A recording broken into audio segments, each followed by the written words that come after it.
اچھا یہ بات بھی سمجھنی چاہیے کہ آج کل جو تھوڑا سا زیادہ پڑھ لکھ جاتا ہے وہ کیا کرتا ہے جی، وہ کہتا ہے کہ اسلام اور دین جو ہے اس کا ہر مسئلہ جو ہے وہ عقل کے موافق اور مطابق ہے۔ اب یہ موافق اور مطابق کیا سمجھتے ہیں کہ دین جو ہے وہ عقل کے تابع ہے، جبکہ عقل جو ہے وہ دین کے تابع ہے۔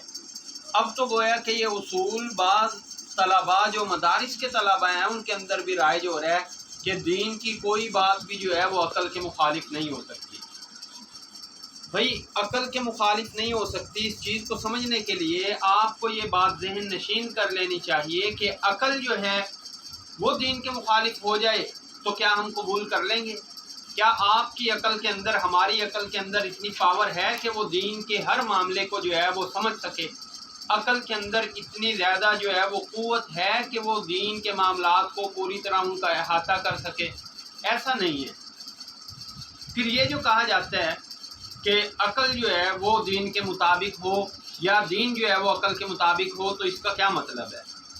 بھئی دین جو ہے اس کے احکامات دو قسم پر ہیں۔ ایک تو وہ احکامات ہیں جن کو ہم کہہ لیتے ہیں کلی۔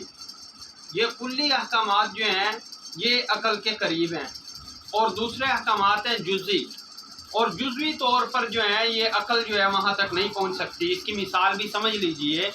اس کی مثال یہ لیجئے کہ ایک آدمی ہے، اس کو کہا جائے کہ جھوٹ نہیں بولنا، ہمیشہ سچ بولو۔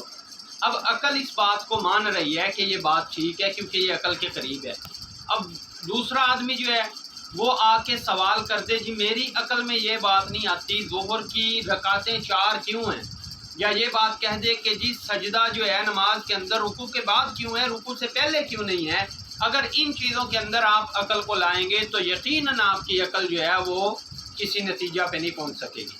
یہاں پہ وحی کے ذریعے جو بتایا گیا اور جو جناب نبی کریم صلی اللہ علیہ وسلم نے بتایا اس کو تسلیم کر لیا جائے۔ جو قرآن کریم نے، یعنی وحی کا انکار سب سے پہلے وہی لوگ کرتے ہیں جو کہتے ہیں کہ ہم اہل قرآن ہیں، ہم قرآن ہی کو مانیں گے۔ پھر تعویلات کیا کرتے ہیں جی عقل میں یہ بات نہیں آ رہی قرآن کریم کی، جیسے کہ یہ آیت ہم نے پڑھی وَإِذْ قُلْتُمْ يَا مُوسَىٰ لَن نُّؤْمِنَ لَكَ حَتَّىٰ نَرَى اللَّهَ جَهْرَةً فَأَخَذَتْكُمُ الصَّاعِقَةُ وَأَنْتُمْ تَنظُرُونَ۔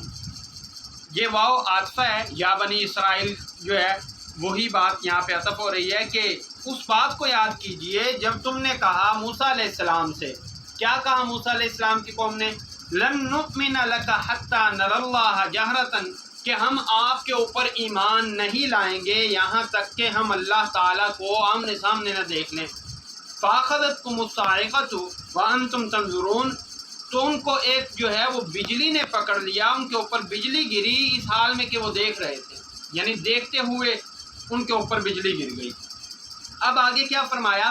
ثم بعثناکم من بعد موتکم لعلکم تشکرون، پھر ہم نے ان کو یعنی تمہیں اٹھایا، بنی اسرائیل کے وہ لوگ جو 70 آدمی جو حضرت موسیٰ علیہ السلام کے ساتھ طور پر گئے تھے اور جنہوں نے یہ شور مچایا تھا کہ ہم اللہ تعالیٰ کو دیکھنا چاہتے ہیں، ہم اللہ رب العزت کو دیکھیں گے کہ اللہ تعالیٰ کیسے کلام کرتے ہیں، جبکہ بعض روایات میں تو یہ آیا ہے کہ انہوں نے اللہ کا کلام سنا، سننے کے بعد بھی یہ کہا کہ ہمیں جو ہے وہ اللہ تعالیٰ کو دیکھنا ہے۔ تو جب ان کے اوپر بجلی گری وہ سارے کے سارے مر گئے۔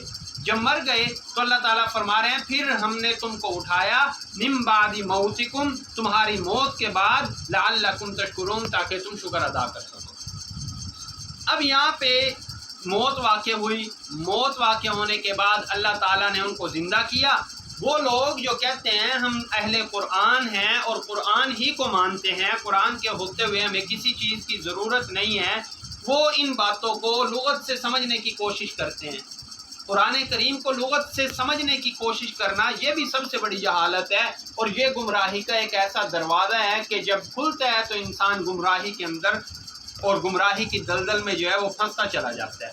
انکار کر دیا اس بات کا، جی نیچرل ایسے نہیں ہوتا، فطرت اس بات کو نہیں مانتی، او بھائی تمہاری فطرت گندی ہے، قرآن کریم جو ہے وہ صاف اعلان جس چیز کا کر رہا ہے، وہی کے ذریعے جو چیز بتائی جا رہی ہے اس میں جھوٹ نہیں ہو سکتا، اس میں جھوٹ کی آمیزش نہیں ہو سکتی۔